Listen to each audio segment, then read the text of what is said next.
Kemunduran kegiatan agama di surau-surau tak lepas dari sejarah reformasi Islam yang muncul di Minang pada abad ke-18. Munculnya gerakan Padri yang bernafaskan Wahabi, menentang ajaran tasawuf yang kala itu lazim diajarkan di surau-surau. Gerakan Padri yang menamai diri kaum putih menganggap beberapa prosesi dalam aliran tasawuf menyalahi syariat agama. Namun konflik tersebut tak berlangsung lama. Kedua kubu menyadari bahwa mereka hanyalah korban adu domba dari penjajah Belanda. Pada zaman gerakan Padri tahun 1803 sampai 1821, kemudian ada Perang Padri 1821 sampai 1837.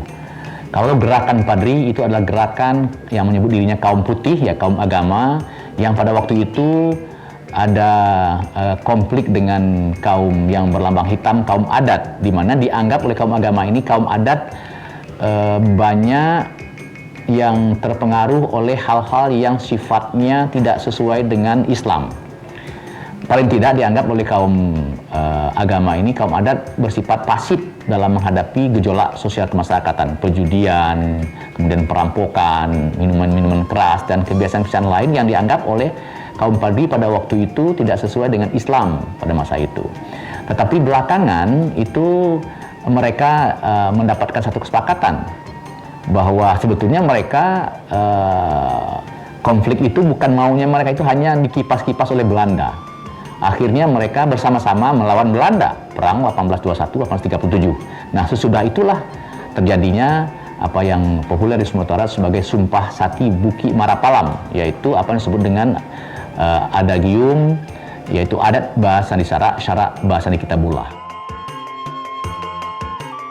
Setelah perjanjian tersebut, muncul banyak penyesuaian budaya di Padang kala itu.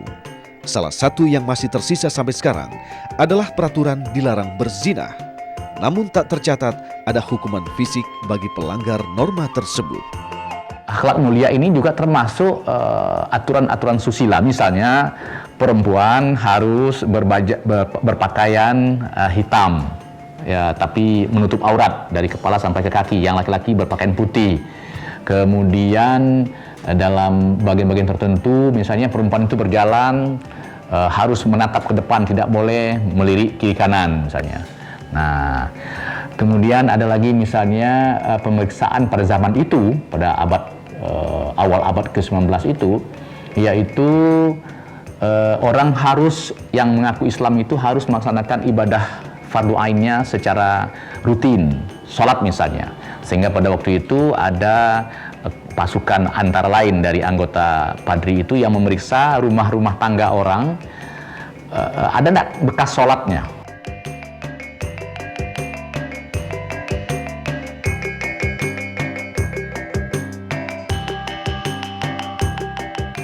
Kalau orang berzina misalnya itu memang harusnya kan dirajam, tapi di sini ada hukuman adat yang lebih daripada rajam, yaitu dibuang sepanjang negari, kemudian mereka itu dipermalukan, kemudian mereka tidak boleh lagi pulang ke kampungnya.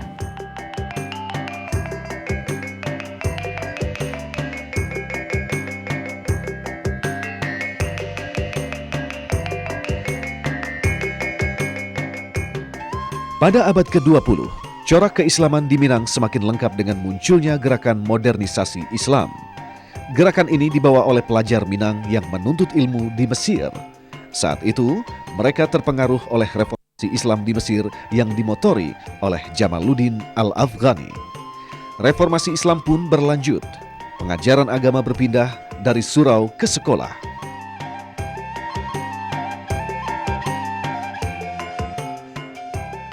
Kota Padang sendiri memiliki andil besar dalam reformasi tersebut.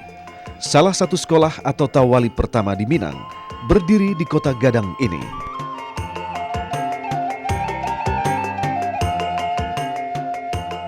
Tawalib itu ada beberapa di Sumatera Barat. Yang pertama Tawalib Parabe di Bukit Tinggi atau di Agam, kemudian Tawalib di Padang Panjang. Tawalib di Padang Panjang itu adalah satu sekolah yang didirikan oleh ayahnya Hamka, yaitu salah seorangnya, yaitu Dr. Abdul Karim Amrullah, di mana pada waktu itu beliau belum doktor. karena beliau mendapat doktor itu pada tahun 1925 dari Al-Azhar Kairo. Nah, kemudian bersama-sama dengan teman-temannya yang lain mendirikan sekolah tawalib di Padang Panjang itu. Dan sebelumnya juga sudah ada sekolah tawalib Sumatera Tawalib di Parabe di Bukit Tinggi. Diniyah Putri itu pada mulanya adalah bagian putri dari tawalib. Setahu saya itu bagian putri di tawalib pada mulanya, tapi kemudian dia menjadi sekolah sendiri pada tahun 1923 kalau saya tidak salah itu. Yang dimana pendirinya itu ada saudaranya yaitu Rahmah El Yunusia, kemudian kakaknya Zainuddin Labai El Yunusi.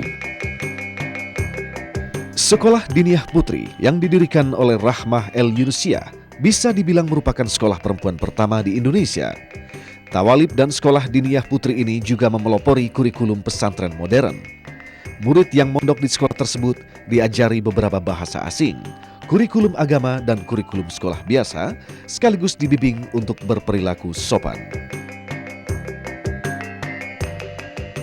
Adat Basandi Syarak, Syarak Basandi Kitabullah. Adat bersendikan syariah, syariah bersendikan kitab Allah. Adagium ini begitu tepat menggambarkan nuansa keislaman di Minang, terutama di Kota Padang. Meski tingginya angka perantauan membuat surau-surau tak lagi ramai, namun semangat muda-mudi untuk terus menuntut ilmu agama sekaligus memegang kuat adat, membuat ajaran Islam tetap bersemi. Pergulatan dan dinamika aliran Islam yang ada justru memperkaya corak keislaman yang telah tumbuh berabad silam di kota yang dikelilingi oleh bukit barisan ini.